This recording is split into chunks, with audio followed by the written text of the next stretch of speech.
1번 다음 수열 중 수렴하는 것을 고르시오 라고 했죠. 자, 문제를 보시면 보기가 5개가 나와 있어요. 지금 다 5개마다 수열을 나타내고 있는데 여러분 일단은 수열의 극한이라는 거에 대해서 먼저 아셔야겠죠. 수열의 극한이라는 건 일단 우리가 수투에도 배웠던 수열이라는 건 뭐냐면은 어떠한 규칙에 따라 숫자들이 나열된 것이 바로 수열이에요. 수열의 극한이라는 건 뭐냐면은 이 수열들을 계속해서 나열하다 보면은 그게 어디에 값으로 가느냐라는 거를 물어보는 건데, 자, 여러분 여기 생각하셔야 되는 게, 그럼 선생님 여러분이 이제 수열이라는 걸 쭉 보시면은 한없이 계속 커지는 놈들도 있었고 한없이 계속 작아지는 놈들도 있었죠. 그럼 어떤 맨 끝에 그 무한대로 갔을 때 그 값이 몇이 되느냐, 안 나오는 경우도 있지 않나요? 당연히 안 나오는 경우도 있고, 물론 여기서 나오는 건 뭐예요? 이제 나오는 경우는 어떤 것인지, 또 그 값이 무엇인지, 그거를 이제 알아보는 파트가 바로 수열의 극한인데, 수열의 극한에서 이제 두 가지로 나뉘어요. 방금 전에 내가 말했듯이 무한대, 계속 무한대로 숫자를 나열하다 보면은 어떠한 값이 나오겠죠. 그 값이 나올 때를 바로 수렴한다고 얘기합니다. 그 다음에 아까 말했듯이 계속 가다 보면 한없이 커지는 거 또는 한없이 뭐 작아지는 거, 이런 게 나오면은 그 끝에 무한대로 갈 때 내가 뭐가 나오는지 모르죠. 그 모르는 거를 우리가 발산이라 그래요. 자, 그때 이 수렴이라는 건요, 좀 더 정확한 개념으로 보시자면은 내가 어떤 수열을 계속 가요. 어떤 수열을 계속 가는데 내가 어떠한 한계를 넘으면은 어떠한 딱 하나로 고정이 된다 이거죠. 그럼 이거 다음에도 마찬가지로 뭐가 나와? 똑같은 값이 나와요. 예를 들어 내가 이 한계를 넘으면서 뭐 어떠한 K라는 값을 갖는다 라고 했을 때 그 다음 값도 뭐가 된다? K가 되고 그 다음 값도 뭐가 된다? K가 된다. 즉 어떠한 한계를 넘으면서 어떠한 값으로 계속 같은 값이 나오게끔 된다. 이때 이 값을 바로 유한계수라고 그래요. 어떤 한계를 넘어서 같은 값이 계속 나오는 걸 바로 유한계수라고 그러는데, 그때 이 K라는 거를 바로 이 수열의 수렴값이라고 부릅니다. 내가 말했죠. 무한대로 간다는 거는요, 정확히 말하면 끝이라고는 할 수는 없죠. 왜? 무한대보다 하나 더 가도 또 뭔가 나오겠죠. 지금 무한대라는 거는 되게 추상적인 개념이에요. 이게 되게 커진다는 얘기죠. 한없이 커진다. 그 한없이 커질 때 어떠한 한계선을 넘으면은 같은 값이 계속 나오면은, 무한대가 뭔지 몰라도 이 한계선 넘으면 뭐야? 한없이 계속 많이 가면은 K로 이제 뭐야? 값이 하나로 고정이 되겠죠. 그치? 그렇기 때문에 이 K 값을 바로 수렴값이라고 부르고, 그때 이 수열은 수렴한다 라고 얘기를 합니다. 이렇게 한계를 넘으면서 같은 수가 계속 나오지 않고 다른 수가 나오게 되면, 또는 어떤 게 계속 어떤 게 반복이 되면은, 그런 거는 내가 끝을 모르기 때문에, 그 무한대일 때 값을 모르기 때문에 발산이다 라고 얘기를 한다 이거죠. 자, 그래서 우리가 이 수렴하기 위한 이제 특징으로는 뭐 여러 가지가 있는데, 첫 번째로는 내가 말했듯이 수렴값이란 건 뭐라고요? 어떠한 한계를 넘으면서부터 같은 값이 계속 나오면 수렴한다 라고 얘기를 한다 그랬죠. 그래서 우리가 이때 수열의 극한을 표시하는 거고, 극한이 뭐예요? 리미트, 한계란 뜻이죠. 한계인데 어디로? n이 무한대로 가는 한계, 즉 극한이다 라는 얘기예요. 그때 그 수열의 극한값이 이거다 라고 얘기를 표시하는 게 이겁니다. an이라는 일반항을 가진 수열의 무한대 번째 항, 즉 극한값이죠. 이게 그게 만약에 어떤 K로 수렴한다 그러면은 한계를 넘으면서부터 계속 K가 나온다는 얘기죠. 그렇기 때문에 얘랑 리미트 n이 무한대로 갈 때 an 플러스 1나, 또는 리미트 n이 무한대로 갈 때 an 플러스 2나, 이런 식으로 쭉 계속 같은 값이 나온다는 거죠. 왜? 한계를 넘으면서부터 계속 같은 값이 나오니까. 자, 그 다음에 두 번째 성질로 생각해 보면은, 내가 n번째, n이 무한대로 할 때 n번째 항이나 n 플러스 1번째 항이나 n 플러스 2번째 항이나 한계를 넘으면 같은 수가 계속 나오기 때문에 같다 그랬죠. 또는 뭐냐면은 내가 이게 짝수번째인지 홀수번째인지 모르잖아. 그치? 그래서 우리가 리미트 n이 무한대로 갈 때 en, 짝수번째 항의 극한값이랑 리미트 n이 무한대로 갈 때 en-1, 홀수번째 항의 극한값이랑 서로 같아야만 리미트 n이 무한대로 갈 때 an, 즉 그 수열의 극한값이 존재한다라고 할 수 있다 이 얘기예요. 자, 이게 두 번째인데, 요 두 가지는요, 여러분이 이러한 문제, 즉 수열의 극한값을 구하는 문제에서는 되게 중요한 개념입니다. 그렇기 때문에 이 특히나 요 2번 같은 경우는 꼭 명심해 두세요. 짝수번째항의 극한값이나 홀수번째항의 극한값이나 같아야 된다. 왜? 어떠한 한계선을 넘으면서부터 그 수열이 수렴한다는 것은 계속 같은 값, 즉 유한계수가 존재한다는 얘기이기 때문에 짝수번째항이나 홀수번째항의 극한값이나 동일해야 된다라는 얘기예요. 자, 우리가 지금 이 개념 갖다 이제 1번 문제를 풀 건데, 자 봅시다. 그 다음 보기에서 1번을 볼까요? 1번. 지금 보기 1번을 보시면은 어떻게 되고 있냐면은 0, 2, 0, 2 이게 계속 반복이 되고 있어요. 그럼 봐봐. 내가 어떤 한계를 넘으면서부터 나오는 값이 하나로 고정이 됩니까? 고정이 되지는 않죠. 0 나왔다, 2 나왔다, 0 나왔다, 2 나왔다. 한계라는 게 없어요. 한계선을 넘으면서부터 같은 이렇게 수가 나오는 게 없다. 유한계수가 존재하지 않는다는 얘기야. 즉 끝에 무한대로 가면은 0이 나올지 2가 나올지 알 수 있어요? 알 수가 없죠. 그리고 무한대로 갈 때 한 값으로 딱 고정이 돼야만 그건 수렴한다 얘기하는 겁니다. 이것처럼 두 개가 반복이 되면은 무한번째에서 내가 뭐 나올지 모르기 때문에 1번 같은 경우는 발산한다. 즉 그 발산 중에서 뭐라 그러냐면은 왔다 갔다 하죠. 0에서 2가 됐다, 0에서 2가 됐다, 왔다 갔다 하기 때문에 이런 형태를 진동한다 라고 얘기를 해요. 진동. 자, 그 다음 2번을 보시면은요. 선생님 얘는요, 음수하고 양수가 반복이 되네요. 반복이 되면은, 여기 가만히 보시면은요, 마이너스 2분의 1이다. 뭐, 마이너스 2분의 1로 갔다가, 그 다음 3분의 2로 갔다가, 그 다음에 4분의 3으로 갔다가, 그 다음 5분의 4로 갔다가, 점점 어떻게 되고 있어요? 왔다 갔다 계속 이렇게 점점 벌어지고 있죠. 그럼 그 끝에 여러분이 뭐가 나올지 알아요, 몰라요? 모르겠죠? 그치? 그리고 심지어 얘 같은 경우는요, 제가 짝수하고 홀수를 구분해서 쓸게요. 제가 방금 전에 했던 거 두 번째 성질 기억납니까? 짝수 번째의 극한값이나 홀수 번째의 극한값이나 어때야 된다? 같아야 된다라고 했죠. 그럼 봐봐. 짝수 번째. 내가 A, 2n만 볼게요. A, 2n을 보시면은 마이너스 2분의 1, 그 다음 마이너스 4분의 3, 그 다음에 마이너스 6분의 5 이런 식으로 쭉 갈 거 아니에요. 즉 뭐냐, 얘 같은 경우는 일반항이 n 플러스 1분의 마이너스 n이 됩니다. 이렇게 무한대로 가겠지. 홀수 번째 항을 보시면은 a 2n 마이너스 1, 홀수 번째 항은 3분의 2. 자, 좀 잘못했죠. 여기가 2n 마이너스 1, 홀수 번째 항이고요. 얘를 짝수 번째 항이 할게요. 3분의 2, 5분의 4, 7분의 6 이런 식으로 쭉 가서 n 플러스 1분의 n이 됩니다. 자, 우리가 이건 되게 이제 간단한 개념인데, 내 리미트 n의 무한대로 갈 때 n 플러스 7분의 이거 그 전에 이거부터 먼저 볼게요. 내가 n분의 k 이거의 값을 먼저 찾아봅시다. 리미트 n이 무한대로 갈 때 n분의 k는요. 근데 이 k는 어떠한 상수를 얘기합니다. 여러분, 리미트 뭐가 무한대로 가는 거예요? n이라는 변수가 무한대로 가는 거죠. k는 무한대로 가는 게 아닙니다. n만 무한대로 가는 거예요. 그 얘는 뭐냐면은 이 분모가 하나없이 커진다는 얘기야. 그럼 여러분 한번 생각해 봅시다. 내가 어떠한 초콜릿이 있어.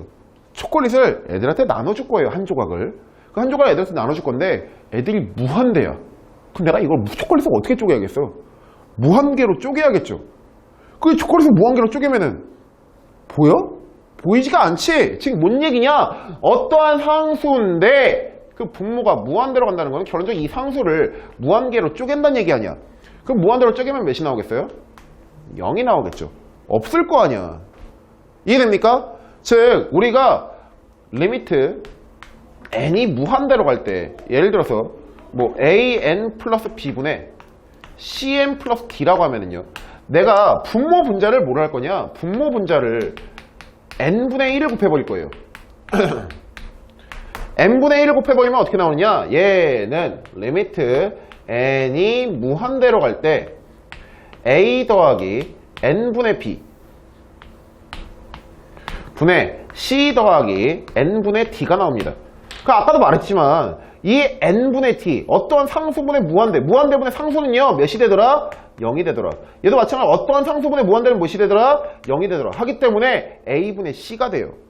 즉 여기도 잠깐 보시면은요, 근데 이렇게 생각하기 전에 이렇게 생각해도 되죠. 내가 n이 무한대로 갈 건데 그 무한대에 지금 b를 더하는 거네.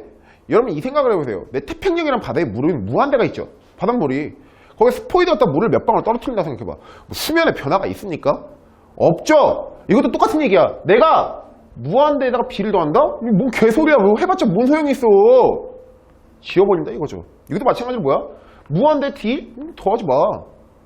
왜? 필요가 없으니까. 완전 잔챙이야. 필요가 없어. 태평양의 이런 바다에다가 3방울, 5방울? 이게 뭐가 필요 있냐고. 그렇기 때문에 얘네들은 필요가 없기 때문에 지워버리고 뭐만 보면 된다? 그 무한 들어가는 AN분의 CN만 보면 되기 때문에 얘는 몇이 된다? A분의 C가 된다 라는 이게 극한값을 구하는 설명이에요. 개념이지. 방법이죠. 방법. 자, 그럼 봐봐요.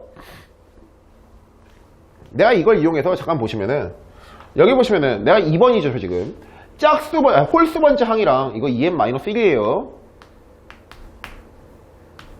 홀수 번째 항이랑 짝수 번째 항을 보니까 이렇게 쭉 가면은 내가 여기다가 리미트를 걸어버리면은 아까 얘기했지만 뭐라고요? 플러스 1은 무한대에서 필요 있다 없다? 필요가 없다. n분의 마이너스 1이 되니까 얘는 마이너스 1이라는 극한값이 나오겠네. 이게 얘의 수렴값이 되겠죠.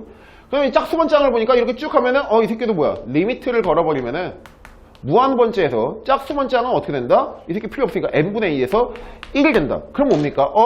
홀수 번째 항이랑 짝수 번째 항은 서로 같아야 달라요. 다르죠? 이걸 좀 더 정확히 설명하면은 2번 같은 수열은요, 쭉 가다 보면 어떤 한계선을 넣으면 뭐가 된다? 홀수 번째에서는 마이너스 1이 나오고 짝수 번째에서는 1이 나오는 이러한 값이 계속 반복이 되겠구나 라는 얘기죠.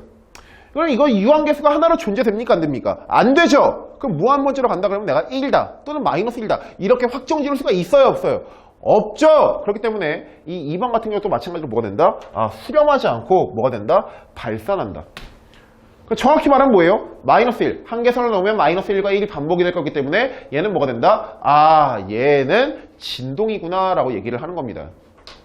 자, 그럼 2번도 틀렸죠. 자, 그 다음 3번을 볼까요? 3번. 자, 2번도 마찬가지로 진동이라 적어놓고요. 자, 3번 같은 경우는 내가 마이너스 2하고 1하고 마이너스 3분의 2 선생님 이것도 음수하고 양수가 반복이 되네요. 근데 얘는요 일반항을 잠깐 볼까요? 일반항 짝수하고 홀수일 때가 상관이 없어. 왜냐하면요 내가 어디로 갈 겁니까? 리미트가 무한대로 갈 거죠. 얘도 좀 나눌게요. 정확히 보기 위해서 내가 A, 2n-1 즉 홀수 번째 항이랑 A, 2n 짝수 번째 항이랑 보면은요 얘의 일반항은 뭐가 돼? 생각해봐요. 홀수 번째 항 마이너스 2, 마이너스 3분의 2 즉 뭐야? 마이너스가 붙고 뭐가 돼? n분의 2가 되겠죠. 근데 얘는 뭐돼? 짝수 번째 항은 n분의 그냥 짝수 번째 항이니까 2가 되겠구나. 자, 생각해봅시다. 내가 여기다 뭘 할 거예요? 무한대로 보낼 거죠. 누구를? n을 무한대로 보낼 거예요. 자, 그럼 생각해보시면은 홀수 번째 항 그 일반항을 n을 무한대로 보내버리면은 무한대분의 마이너스 2가 되죠. 마찬가지야. 분모가 무한대로 가는데 분자는 상수가 돼버리네. 근데 아까 말했듯이 어떠한 상수를 무한대로 쪼개면 몇이 돼버린다? 0이 된다 그랬지? 그럼 얘도 몇이 되는 거야? 0. 자, 짝수 번째 항도 마찬가지예요. 무한대 분의 2가 될 거니까 얘는 몇이 된다? 0. 어라? 홀수 번째 항의 극한값이 0이 나오고 짝수 번째 항의 극한값이 0이 나오기 때문에 얘도 어떠한 수열인데 이가 쭉 가서 어떤 한계선을 넣으면은 홀수 번째 항인 0 짝수 번째 항도 0 이런 식으로 반복이 된다는 얘기죠. 그럼 지금 뭐야? 짝수 번째 항이나 홀수 번째 항이나 극한값이 동일하기 때문에 얘는 한계선을 넣으면 뭐가 된다? 계속 0이 반복이 되겠구나. 그럼 얘는 뭐가 된다? 수렴하는구나. 몇으로? 정확히 말하면은 0으로 수렴하는구나. 그럼 답은 몇 번이 된다? 3번이 된다라는 얘기죠. 이해됩니까? 자, 그럼 4번도 좀 볼게요. 4번. 자, 4번 같은 경우는 그럼 이제 발산하는 건다는 건 알겠죠. 얘가 수렴하지 않고 어떤 값이 수렴값이 존재하지 않는다라는 것도 알겠죠. 4번 보시면은 간단히 갈게요. 루트 2분의 1, 루트 4분의 2, 루트 6분의 3 쭉 가가지고 일반항이 이렇게 나온대요. 내가 생각할 건 이거야. 분모보다 분자가 점점 더 커지죠. 분자가 커진다는 거는 이 수열 자체가 점점 어떻게 되는 거야? 수열 자체가 점점 커진다는 얘기야. 점점 커지다가 무한대로 가버리면 어떻게 되겠어요? 한없이 커지겠죠. 그럼 얘는 뭐가 되는 거야? 끝을 내가 무한대로 갈 때를 모르는구나. 한계수가 있다. 유한계수가 있다? 없다 이 얘기예요. 그럼 얘는 뭐가 된다? 발산이다 라는 얘기죠. 그 발산 중에 정확히 말하면 뭡니까? 무한대로 발산한다 이거죠. 그럼 얘를 볼까요? 얘는요. 자, 우리가 여러분 이거를 5번 같은 문제는 상당히 자주 틀리는 문제 학생들이 많아요. 왜 그러느냐? 내 일반항이 로그 n분의 1이기 때문에 여기다 리미트를 씌워버리면요. 선생님, n이 무한대로 갈 거니까 여기다 주면은 1무한대분의 1이네요. 그럼 0이 되니까 수렴값이 존재하는군요. 라고 하는데 잘 생각해봐요. 스투에서 로그의 이 역할이 뭡니까? 지금 이 n분의 1 있는 이 위치가 진수라 그러죠. 그 진수는 조건이 있었죠. 어떤 조건? 0이 될 수 있어? 없어. 0보다 커야 되겠지? 근데 이 새끼의 극한값이 0이 되면 돼야 안 돼? 안 돼요. 일단 이렇게 생각해도 얘는 수렴하는 게 아니야. 왜? 값이 존재하지가 않으니까. 근데 좀 명확히 봅시다. 내가 얘를 여러분이 보기 쉽게 바꿀게요. 로그 1, 그 다음에 로그 2분의 1이죠. 근데 로그 2분의 1은 로그 2의 마이너스 1제곱 아니니? 그냥 뭐가 돼? 마이너스를 앞으로 당겨줄 수 있잖아. 진수의 지수는 앞으로 당길 수 있으니까 마이너스 로그 2. 그 다음 것도 마이너스 로그 3이라고 할 수 있죠. 그럼 그 다음 거는 마이너스 로그 4가 돼. 이런 식으로 가는 수열의 일반항이기 때문에 마이너스 로그 n이 나오겠죠. 내가 이 마이너스 로그 n이라는 일반항에다가 뭘 해주는 거야? 리미트를 씌워주는 거 아니냐고. n이 무한대로 갈 때 얘가 무한대로 가버리면은 앞에 마이너스 됐으니까 점점 어떻게 되고 있는 거야? 작아지는 거죠. 그럼 얘는 뭐가 됩니까? 얘도 뭐가 된다? 발산이 되는구나. 어떻게? 한없이 작아지기 때문에 뭐로 발산한다? 마이너스 무한대로 발산한다 라는 얘기죠. 그럼 답은 몇 번입니까? 3번이 되겠죠.